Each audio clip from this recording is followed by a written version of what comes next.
Et naturellement triste, j'ai failli dire tragique, de voir témoigner un personnage aussi immense et pluriel que le professeur Lucie Boulanga. Je l'ai connu du moment où je faisais mes classes de philosophie. C'était un enseignant extraordinaire. Il savait à la fois tenir son rang, tout en nous donnant l'illusion que nous étions nous aussi éventuellement appelés comme à ce sacerdoce philosophique.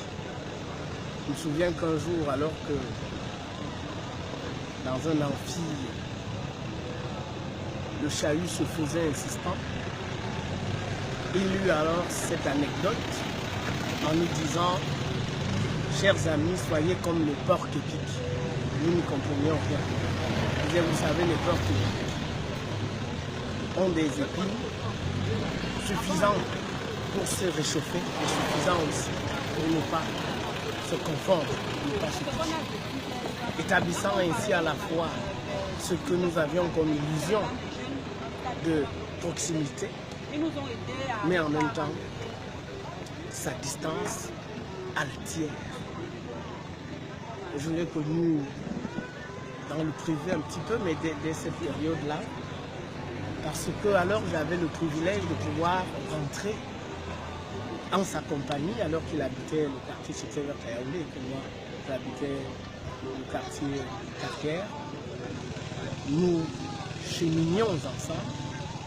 Moi, évidemment, je n'avais rien à dire du tout. Ce que je faisais, c'est que je l'écoutais. Je me risquais de temps en temps à poser une ou deux questions, dont je me demande d'ailleurs si elles avaient pu paraître pertinentes à ses yeux. Et c'est à cette période-là qu'il m'a dédicacé son ouvrage, Christianisme sans fétiche, sur lequel il a d'ailleurs écrit pour Valentin Siméon Zinga, en attendant ses propres œuvres. Je m'en souviens toujours. Je l'ai connu ensuite lorsque je suis devenu journaliste au Messager. Et il y avait comme une répartition tacite des tâches. À moi revenait la responsabilité de contacter des penseurs, Mongo Biti, Sona, Charlie Mbok et quelques autres, et donc le professeur Lucie. J'ai pu lui arracher, pour ainsi dire, quelques chroniques au sens journalistique du terme. Je me souviens de celle que j'étais venu jusqu'à son domicile chercher et qui s'intitulait La mer à boire. C'était en 1994. Se sont alors succédés des instants de ce que je ne peux pas honnêtement appeler compagnonnage, mais des instants d'apprentissage, dans le sens viscéral du terme.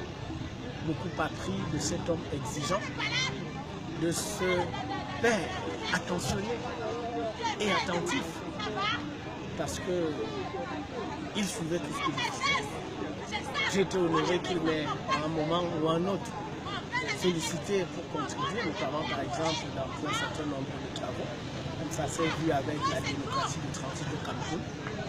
Démocratie de transit, dont j'ai pu fournir des éléments du rôle de la presse en contexte de transition démocratique, et donc j'ai transporté sur une disquette à l'époque le manuscrit jusqu'aux éditions L'Harmattan, que j'avais remis donc à Denis Prien, que j'avais rencontré au l'occasion de cette rencontre. Il m'a par la suite fait le privilège aussi de m'écouter lorsque je venais à lui suggérer une ou deux idées. C'est ainsi par exemple qu'un travail collectif a pu se faire autour de la première femme, semble-t-il, c'est envoyé sur la thématique de la corruption.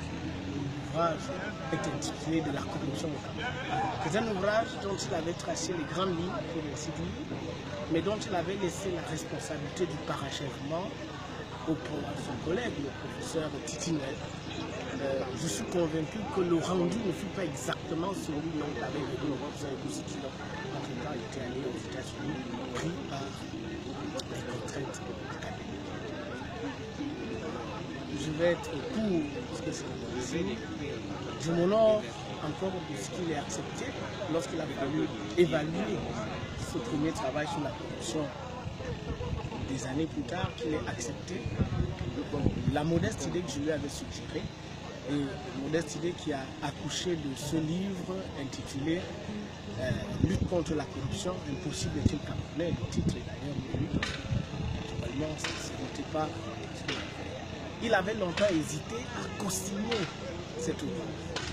Il estimait que c'était mon travail et qu'il n'avait naturellement pas à nous préempter, ce qui n'était pas du tout vrai. Le travail était bien modeste et l'un dans l'autre, il s'est nécessité donc de se convaincre de co-signer cette ouvrage. Donc, s'il est chez de nombreuses années d'apprentissage, j'insiste sur le terme apprentissage, et nous qui étions à ses côtés, que ce soit au Jardin ou à d'autres occasions, savions assez souvent tirer le meilleur de ce que nous pouvions et à la hauteur même de ce qu'étaient nos prétentions à l'époque. Je ne peux donc que m'incliner, je ne peux donc que saluer sa mémoire, en sachant que vous avez sans doute décidé d'interroger un journaliste que j'ai modestement consacré un travail à la figure de Fabien Boussi-Binaga, que je considère à certains égards comme un authentique reporter. Ce travail est disponible et je pense qu'il va continuer à renseigner, y compris ceux qui ne sont pas nécessairement journalistes, mais sans doute va-t-il continuer à parler à ces journalistes dont je considère qu'il était.